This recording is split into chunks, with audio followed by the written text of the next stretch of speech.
Gjergj Koten, diplomat karriere, antar i Këshillit të Ambasadorëve Shqiptar dhe ishte zëvendës ambasador në Bruksel dhe në Berlin. Kam kënaqësinë të ndaj disa minuta në vazhdim për të folur për zhvillimet që kanë të bëjnë me pjesën e NATO-s dhe me samitin që u mbajt në Hag, apo edhe për zhvillimet në lindjen e mesme. Zoti Koten, mi mbrëma, është kënaqësi që po flasim së bashku. Mi mbrëma, kënaqësi dhe privilegj për mua të jem me juve. Faleminderit. Duke marrë parasysh se që kur erdhin në krye të shtëpisë së bardhë për herë të dytë, presidenti amerikan Donald Trump ka këmbgulur madje me forcë duke kërcënuar se Evropa do të shkëputet ushtarakisht nga Amerika nëse nuk e rrit në 5% të prodhimit të brendshëm bruto të vendeve investimet për mbrojtjen. Do të thotë që aktualisht NATO me këto të ardhura dhe në këto kushte që ka nuk mbrohet dot në rast të ndonjë rreziku nga armiqt? Po, është e vërtet kjo që thatë ju dhe pikërisht samiti i NATO-s në Hag, prandaj quhet dhe historik, sepse arriti konsensusin mes gjithë palëve me përjashtim të Spanjës, me të cilin u la një rezervë për shkak të saj probleme ekonomike, pra që të kushtoj 5% të produktit të brendshëm bruto, të GDP-s, pra që njihet, për NATO deri në vitin 2035. Ky është një revolucion i vërtet, prandaj është vërtet historik ky samit, sepse kemi të bëjmë me shuma marramense, të cilat janë e vështirë për të realizuar, sepse kanë bëjnë me ekonominë dhe me kushtet sociale në vende përkatëse. Po ja vetëm një shembull. Gjermania, për shembull, nga 2% që është tani, duke shkuar në 5%, do thotë 225 miliard euro, që është barabar me gjysmën e buxhetit të këtij viti, dhe pa ashtu me të tjerat. Pra ishte një arritje e madhe që për të cilën i dedikohet dhe duhet të shprehet njëjoja presidentit Trump për presion e madh që ka bërë qysh në 2018-ën, në samitin e kaluar të NATO-s dhe deri tani. Dhe ky ishte shqetësimi kryesor për këtë samit, si thënë, historik dhe transformues krahas aspekteve të tjera. E qartë. Sa gjasa ka që Evropa që në një moment pra Amerika të kërkoj shkëputjen ushtarake nga Evropa siç ka kërcënuar apo paralajmëruar her pas here kreu i zyrës ovale, zoti Kote?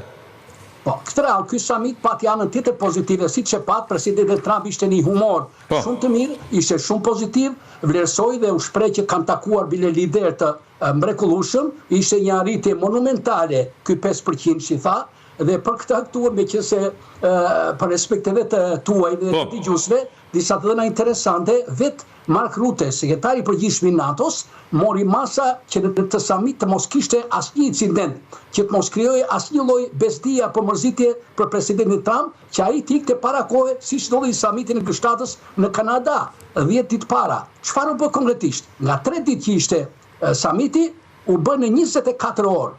U bë vetëm një seancë plenare 150 minuta, u hoqën diskutimin në panele, u la vetëm 2 panele, pikërisht për 5%, 3.5% direkt për ushtrinë dhe 1.5% për anën e infrastrukturës. U hoq takimi i nivelit lartë Këshilli i NATO-s me Ukrainën, presidenti Zelenski u la si anësor, me qëllim që të mos krijojë një incident me presidentin Trump, u dha darka mbretërore, mbajti vetëm fjalimin Trumpit të nesërmen, mbreti me mbretëreshën e Hollandës i dha edhe mëngjes presidentit Trump. Pra, u krijuan të gjitha kushtet dhe fal këtyre kushteve, kësaj diplomacie shik të vetë Mark Ruttes, i cili kujtoi këtu e kishte sfide për vete, sepse ka qenë kryeminist i Hollandës deri para një viti, samiti bëi për herë të parë në Hollandë që nga 49 dhe bëi në Hag në vendin e tij të lindjes. Prandaj nga të gjitha këto anë, ky samit përsëri meriton vëmendje dhe vlerësim të lartë. Po nuk është se kjo e garanton Evropën që të mbrohet pa garancit amerikane nga një sulm i mundshëm rus. Absolutisht jo. Dhe këtë ka diskutime. Po problemi është, a duhet bëj teori tani Evropa, apo duhet përgatitet? Duhet përgatitet. Dhe këtë po bën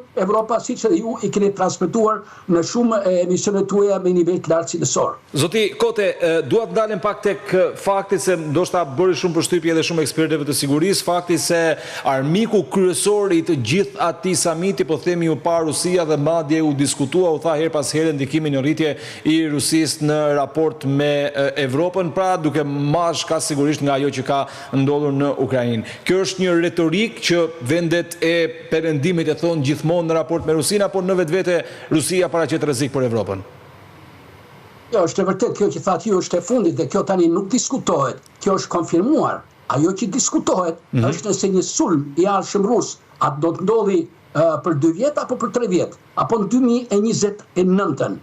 Kjo natyrisht lidhet me përparimin rus në frontën luftime me Ukrainën. Dhe Rusia po përparon faktikisht këto 2 muajt e fundit ka bërë nga 15 deri 20 kilometra ka esur në frontin e luftimeve. Dhe presidenti Putin e ka shpallur, kjo nuk është sekret, që do rikrimin e parandorisë së dikurshme, qoftë tsariste, qoftë ruse. Dhe ajo është e konsideruar NATO në si armik, vendet evropiane kërkon pra që të realizojë atë ëndrrën e vet dhe Ukraina është vetëm fillimi i këtij procesi, është një matje pulsi, një tatim pulsi. Në rast se do t'i eci me Ukrainën, atëherë ajo e ka të hapur rrugën të sulmojë këto vendet baltike, që ka qenë edhe më afër edhe janë më problematike, për të provuar a do zbatohet neni 5 i mbrojtjes kolektive të NATO-s, a do hyjë Amerika ta mbrojë Evropën?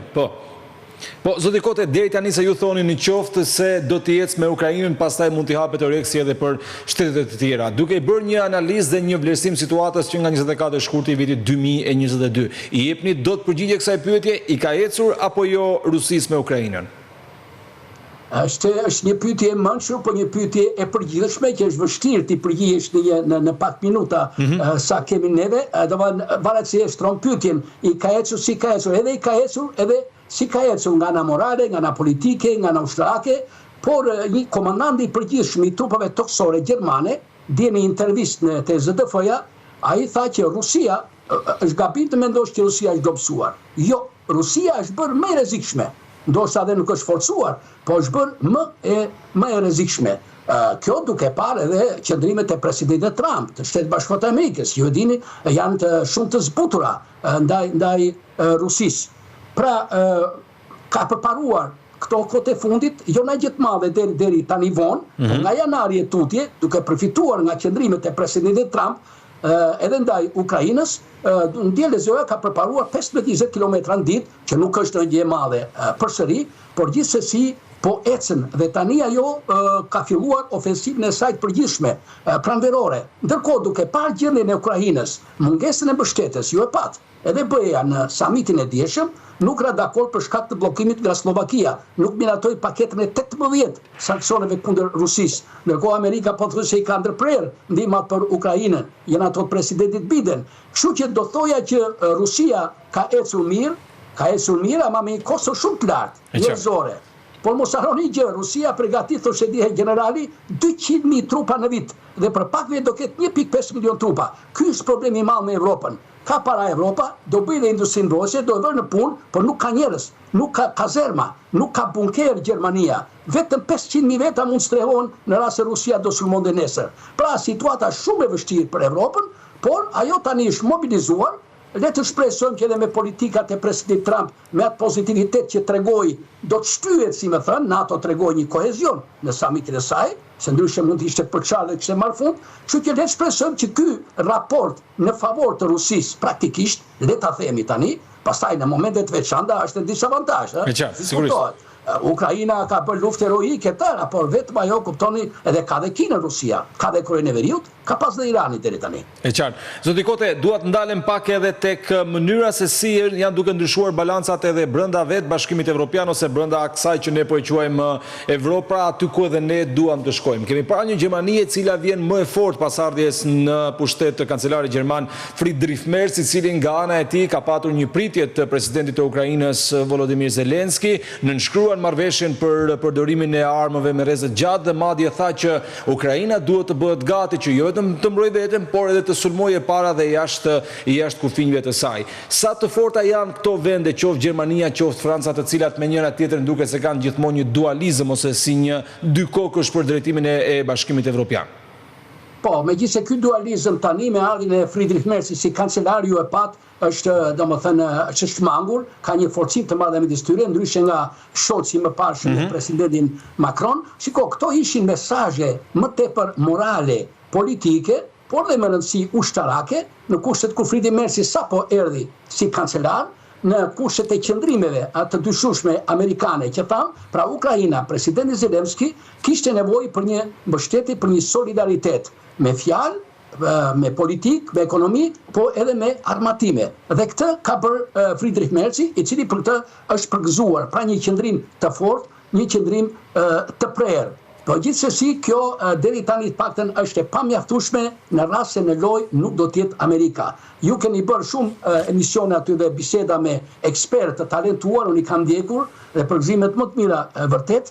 Por Evropa jo tani, po edhe pas 5 vjetëve, pas 10 vjetëve nuk e dim, po shumë deri atëherë nuk zëvendëson dot Shtetet e Bashkuara të Amerikës në shumë komponent ushtarak, sepse gjysmën apo 3/4 e tyre i plotson Shtetet e Bashkuara të Amerikës, sidomos për sa ke zbulimit, mbrojtjes ajrore, këto sistemet Patriot e të tjera e të tjera.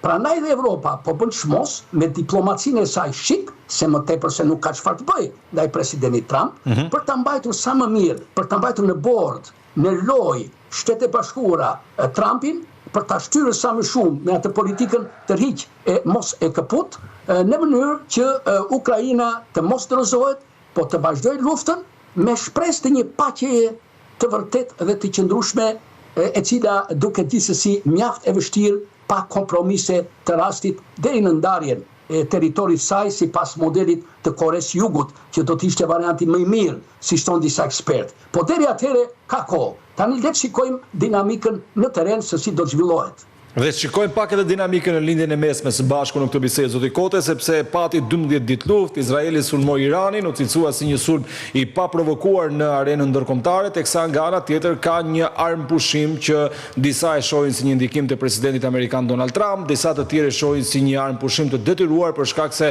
kapacitetet ushtarake po dobësoheshin edhe të Izraelit dhe të Iranit, dhe forma më e mirë ishte për ta ndalur paktën për momentin një luftë e cila shkaktoi pasoja tek të dyja vendet, pra edhe tek Izraeli që nisi, po edhe tek Irani. Sa i brisht është ky pushim dhe sa gjasa ka që konflikti të rindizet përsëri?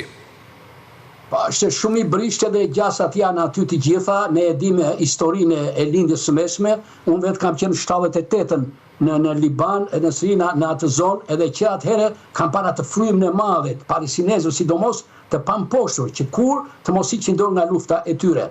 Pastaj aty kemi Izraeli, si aty kemi Iranin, po kemi ushtrit rezervë të Iranit, Houthët e Hezbollahun, të cilat për fat mirë janë dobësuar ama, dhe prandaj Izraeli e drejta i thatë ju, përfitoi nga shkatrimi i mbrojtjes kundërajrore iraniane, nga dobësimi i Houthëve, i Hezbollahut, dhe rënja e Asadit në Siri, të mos harrojmë që ai ishte një bazë shumë e fuqishme për Houthët edhe Iranin. Dhe shfryzoi këtë moment të favorshëm për të goditur.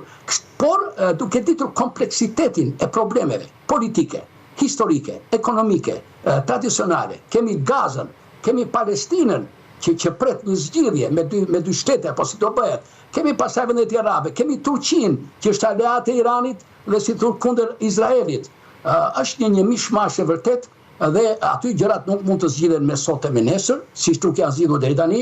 Ju e dini, është marrëveshja Camp Davidit me 179 që u bë, marrëveshja tjetër e Norvegjisë në 93 me Bill Clintonin, e plot marrëveshje tjera deri te Abrahamsit, para 5 vjetëve që bëri presidenti Trump, por atje kërkohet një zgjidhje tërësore, një zgjidhje e përgjithshme me faza e cila kërkon një kohë shumë të gjatë dhe kërkon ekipe negociatorësh diplomatik shumë të aftë, të mbështetur nga një forcë e madhe ushtarake që tani është.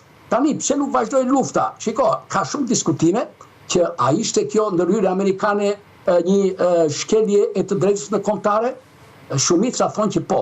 Kështu që në rast se do vazhdonte, do të tashej muhabetin që keq, por objektivat ato realizuan, ato objekte bërthamore iraniane në mos u shkatruan totalisht, janë dëmtuar dhe mendohet që për vite, ndoshta dekada, nuk do të jeni gjendje më që të prodhoj armë bërthamore, por nga kjo luftë 12 ditore, me që përfitoi nga rasti, cilët ishin fituesit? Ishte presidenti Trump dhe Amerika, ishte Izraeli dhe kryeministri Netanyahu. Këta ishin dy fituesit e mëdhenj, ishte çik fitues edhe Rusia, pavarësisht se Irani ishte aleat i vet, po ajo nuk e mbështeti bashkë me Kinën, sepse nuk duan që Irani të kthehet fuqi bërthamore, po humbsi cilët ishin. Humbsi i parë është rendi ndërkombëtar, i bazuar mbi forcën e të drejtës, që në këtë rast u zëvendësua me të drejtën e forcës, të më të fortit që kemi diskutuar. Humbsi i madh tjetër ishte Ukraina, sepse o spostuar vëmendja, armatimet, mbështetja, ju e pat edhe në Hag, po edhe në Bruksel dje par dje, kaloi kështu me një shprehje goje dhe ishte një humbje 2-0 për Zelenskin, si më thënë, qoftë Haga, qoftë Brukseli këtu. Pra ishte humbje e madhe edhe Ukraina, Turqia pak a shumë e cila mbështeti Iranin, gjithashtu nuk është se pati në gjë, pra këta janë ato fitusit e vërtet dhe humbësit, natyrisht janë Huthët, janë Hezbollah. Pra ishte një fitore shumë e rëndësishme për të gjithë, për Amerikën parë, për Izraelin, që dobësoi regjimin satanik të Iranit. Tani problemi shikon çfarë do bëhet më tej, se në politikë ju e dini është pyetje e famshme. What comes next? Çfarë vjen më pas? Për të ndryshuar regjimin Iran, kjo është e pamundur ose është e mundur, po me rreziqe edhe më të mëdha se sa tani.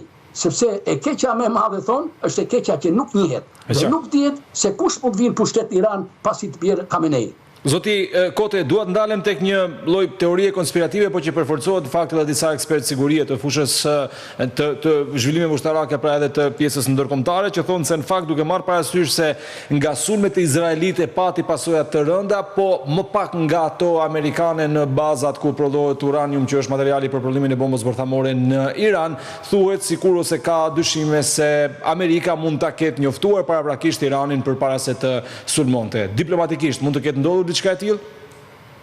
Pa dyshim, diplomacia për këtë quhet diplomacia klasike që vepron me underground ways, pra me mënyra nëntoksore. Të nëndheshme, në korridor pushteti. Këtu ka raste plotë. Kennedy për shembull, në 62 në krizën e Kubës ju e dini.